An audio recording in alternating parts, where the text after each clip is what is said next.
इतनी तेज लात मारने वाला घोड़ा मैंने आज तक नहीं देखा। अपने पहलवान फार्म्स को और भी आगे बढ़ाने के लिए और उसमें एक नई घोड़ी ऐड करने के लिए मैं आज निकल चुका हूं दोबारा से घोड़ियां देखने के लिए। सबसे पहले आप पहुंचे हैं आज हम मीनू प्रधान जी के यहाँ पर। इनके पास बताया जाता है कि यहाँ पर कई घोड़े हैं। इनसे हमारी दोस्ती यूट्यूब से और गंगा स्नान से हुई है। तो आज इनके फार्म पर पहुंचे हैं, देखते हैं कि इनके पास कैसे कैसे घोड़े हैं। मीनू प्रधान जी के घोड़े देखने से पहले हमें कई जगह जाना है, तो मीनू प्रधान जी को अपने साथ लेकर चलते हैं और इनके घोड़ों से वहां से आने के बाद मिलेंगे। दोस्तों सामने है मीनू प्रधान जी की गाड़ी, उसमें पापा जी बैठे हैं और हम उनके पीछे पीछे जा रहे हैं। अब हम कहाँ जा रहे हैं बाबा जी? कहाँ बताया था? बताया था ये गाँव। कौन सा गाँव है? मथुरापुर जा रहे हैं ये। मीनू प्रधान जी का कहना था कि वहां पर भी कोई घोड़ी है, क्या पता जो अब घोड़ी दिखाने वाले हैं वही हमारी समझ में आ जाए। चलते हैं इनके पीछे पीछे। तो यार हम पहुंच चुके हैं अपनी दूसरी लोकेशन पर, अब चलते हैं अंदर। अभी तक हम मथुरापुर नहीं पहुंचे हैं क्योंकि उससे पहले ही रास्ते में ये त्यागी जी का फार्म पड़ा है। यहाँ पर हमें देखनी है एक घोड़ी, साथ में उसकी एक बच्ची। ये है दोस्तों एक संजाब या फिर नीली घोड़ी कह सकते हैं, और इसके नीचे एक बशेरी है जिसकी उम्र तो अभी बहुत छोटी है, लेकिन इसका रंग कुम्मैत है और माथे पर पूरा एक ब्लेज है। एक जगह बैठे रहने से बिल्कुल भी काम नहीं चलेगा। इसके पास चलते हैं, बच्ची को भी देखते हैं और घोड़ी को भी देखते हैं। जिस घोड़े की ये बच्ची है वो घोड़ा मीनू प्रधान जी के फार्म पर है, उसे भी हम बाद में देखेंगे, लेकिन पहले उसकी बच्ची से ही मिल लेते हैं। ये कुम्मैत जरूर है लेकिन आने वाले समय में ये बिल्कुल काली बन जाएगी। शरीर के कई जगह से अभी से जांच पड़ रही है कि इसका रंग उतरने के बाद बिल्कुल ब्लैक हो जाएगी, क्योंकि इस बच्ची के पिता का रंग भी बिल्कुल काला है। यार घोड़ी कैसे भी हो लेकिन बच्ची से न जाने क्यों मेरी नजर हट नहीं रही है। ब्लेज बिल्कुल सीधा है, कहीं से टूट नहीं रहा है, कहीं से कट नहीं रहा है, लेकिन बच्ची वाकई में बहुत सुंदर है। माँ इतनी बड़ी है, इतनी खूबसूरत है, उसके सुमों का साइज इतना विशाल है, तो बच्ची भी शानदार क्यों ना आती। बाल बोरी सारी माता है, बोमकड़ है कि देवमणि भी है, कनौती की भोरी बिल्कुल साफ, बाकी भोरी ना पूरे शरीर। आ जाओ बैठ लो। वाकई में ये चीज बहुत कमाल की थी, माँ भी और बेटी भी। फिलहाल आगे चलते हैं, अभी हमें बहुत कुछ देखना है। प्रधान जी की गाड़ी आगे रहेगी, इसलिए हम पहले गाड़ी को बाहर निकालते हैं और उनकी गाड़ी को आगे रहने देते हैं ताकि वो हमें गाइड कर सकें। गाड़ी में यहाँ बात चलने लगी थी बैलों की, तो इसका मतलब हम जहाँ जा रहे हैं यहाँ पर कोई बैलों के शौकीन है। तो चलो कोई बात नहीं, इनका बैल भी देख लेते हैं। हालांकि ये सिंघम नहीं है, लेकिन इस तरह के जिस भी बैल को मैं देखता हूँ उसमें मुझे सिंघम नजर आता है। सिंघम भी इसी की तरह था, लेकिन उसके सींग कुछ और थे, उसका शरीर ही कुछ और था। ये थोड़ा सा अभी ऑफ सीजन चल रहा है, इसीलिए इसका शरीर भारी हो चुका है। अब हल्का हो या भारी, एक बार इसे जेवड़े पर चलाकर जरूर देखते हैं। जैसे जैसे इसको पता लग रहा है कि मुझे जेवड़ा लग रहा है, इसकी पूंछ ऊपर होती जा रही है। देखते हैं क्या कमाल दिखाता है। बैल खुंटे से खुलते ही एकदम करंट दिखाता है, और वो करंट ही कोई मिस नहीं करना चाहता, इसलिए सब लोग खड़े होकर बैल की तरफ चल रहे हैं। देखते हैं कि अब ये क्या अपना रुतबा दिखाता है।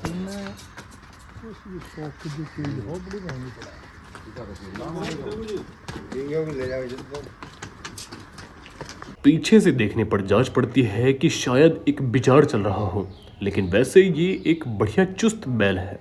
देखते हैं उधर से कैसा बनकर आता है।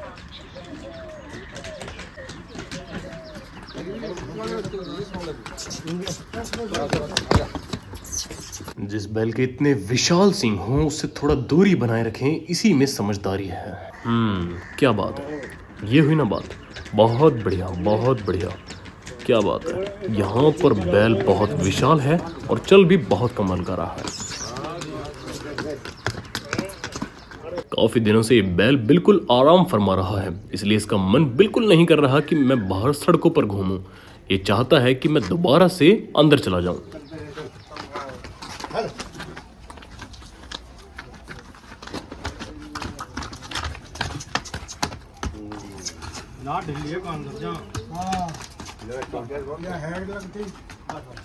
जैसा सोचा था वैसा ही हुआ, बैल अंदर जाना पसंद कर रहा है। सुंदरता के मामले में अगर देखा जाए तो ये बैल बहुत बड़ा है, बहुत सुंदर है, और इसके सींग भी बहुत प्यारे हैं। चिंता की कोई बात नहीं है, बैल से रिलेटेड आप लोगों के लिए एक बहुत बड़ा सरप्राइज आने वाला है।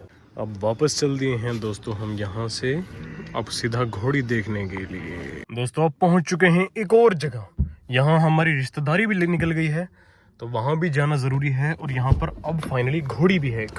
जरा नजर डालते हैं पंच कल्याण काली चंबी घोड़ी पर। आज हम लोगों के पास इंच टेप नहीं है, इसलिए इसकी हाइट तो हम मेजर नहीं कर पाएंगे, लेकिन देखने में ये काफी बड़ी घोड़ी लग रही है। घोड़ी को पिछाड़ी नहीं लगी हुई है, इसी से जांच पड़ती है कि घोड़ी कितनी ज्यादा शरीफ है। यहाँ पर हमारे डीवन और डैन का एक भाई भी मिल गया है, एक डॉबरमैन। सिर्फ डॉबरमैन ही नहीं, यहाँ पर मेरी एक बहुत पसंदीदा डॉग ब्रीड है जिसका नाम है डोगो अर्जेंटिनो। हालांकि थोड़ी सी एग्रेसिव जरूर होती है, लेकिन मुझे बहुत पसंद है। बताओ कौन कौन है? ये जोशी भाई है, एकदम पहलवान पंप करो मैं नाम। और ये कौन है? ये वो है मामा लगते हैं। दादा है ये। इस गांव की एक आखिरी घोड़ी देखनी बाकी है, उसके बाद हमें सीधा जाना है मीनू प्रधान जी के यहाँ पर और देखने हैं उनके कमाल के तगड़े तगड़े विशाल घोड़े। जरूर स्वागत के लिए हमेशा मिलता है एक सेनापति। क्या बात है, घोड़ी काफी अच्छी है, लेकिन पैरों को देखकर अंदाजा लग रहा है कि घोड़ी काफी दिन से खड़ी है और यहाँ पर इसके ओनर भी नहीं मिले, इसलिए हम चल दिए हैं अब मीनू प्रधान जी के यहाँ। आज के जमाने में इतने बड़े फर्मे की घोड़ी देखने के लिए शायद कम मिलती हैं। पीछे से घोड़ी ऐसी है जैसे एक भैंस, इतनी ज्यादा चौड़ी है, इतनी ज्यादा साइज में बड़ी है कि इसका कोई जवाब नहीं। सिर्फ इतना ही नहीं, इस घोड़ी के कई काम हैं। ये बच्चे देने का भी काम करती है और ये चलती भी बहुत लाजवाब है। लगभग 35 से 36 की इसके अंदर चाल बताई है। जरा मिलते हैं अगले घोड़े से। दोस्तों प्रस्तुत है संजाब घोड़ा। इसके रंग को कोई कोई संजाब कहता है, कोई नीला कहता है, कोई दूधिया कहता है। मानना पड़ेगा मीनू जी के पास जो कलेक्शन है वो वाकई में देखने लायक है। इस घोड़े की हाइट बताई गई है लगभग 61 से 62 इंच।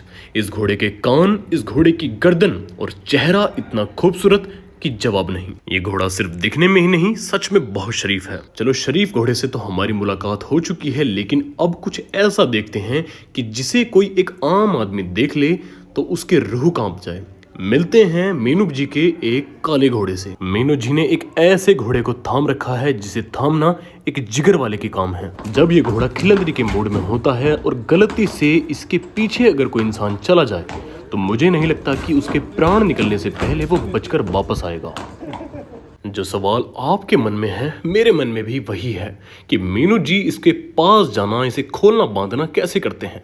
अभी पता लग जाएगा। मीनू जी को और बाकी यहाँ के जितने भी सदस्य हैं उन्हें ये घोड़ा कुछ नहीं कहता, उनके लिए ये बिल्कुल गौ है। इस घोड़े की हरकतों ने, इसके अंदाज ने मुझे दीवाना बना दिया है।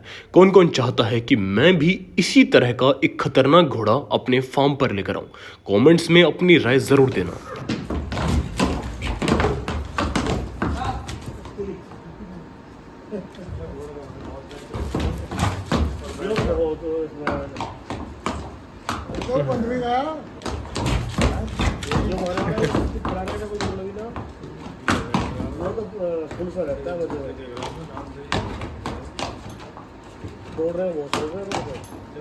दौड़ने को फुल स्पीड में, इस घोड़े के अंदर अभी काफी कुछ है। सुनने में आ रहा है कि ये घोड़ा चाल चले या ना चले, लेकिन इसे दौड़ने का बहुत शौक है।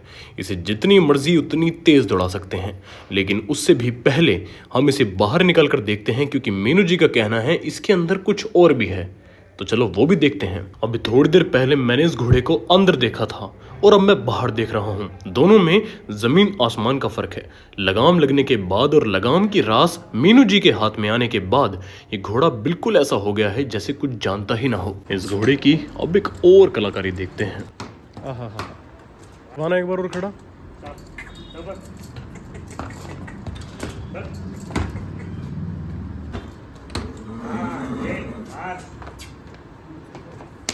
इस घोड़े की कलाकारी और खूबसूरती ने मुझे दीवाना बना दिया है। सोच रहा हूँ कि इस पिलर की जगह अगर यहाँ कोई इंसान होता तो उसका ये घोड़ा क्या हश्र करता।